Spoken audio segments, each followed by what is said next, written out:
പെട്ടെന്ന് ശബ്ദം കേട്ട് സുന്ദരി പേടിച്ചു നിൽക്കുന്നു. സുന്ദരി ചോദിച്ചു, മൺകുട്ടി മൺകുട്ടി, അത് എന്താണ് ആ ശബ്ദം?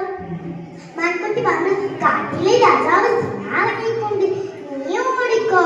ഓട്ടത്തിനിടയിൽ സുന്ദരി ചോദിച്ചു, സുന്ദരി മൺകുട്ടി മൺകുട്ടി, ഞാൻ കാടിന്റെ ഭംഗി മാത്രമല്ലേ പറഞ്ഞിട്ടുള്ളൂ, കാടിന്റെ അപകടത്തെ കുറിച്ച് നീ പറഞ്ഞിട്ടില്ലല്ലോ. മനസ്സിലായി. പരിചയമില്ലാത്ത കുട്ടിക്കാരെ പെട്ടെന്ന് വിശ്വസിക്കരുത്. അതും പറഞ്ഞ സുന്ദരി ഓടുന്നു. അപ്പൊ സുന്ദരനെ കാണാതെ വിഷമിച്ചു നിൽക്കുകയുള്ളൂ. സുന്ദരി വന്നപ്പോൾ അവർക്ക് വളരെ സന്തോഷമായി. പിന്നെ ഒരിക്കലും കാട്ടിലേക്ക് പോകുമായിരുന്നു. കൂട്ടുകാരെ, ഈ കഥയിൽ നിന്ന് നിങ്ങൾക്ക് എന്ത് മനസ്സിലായി?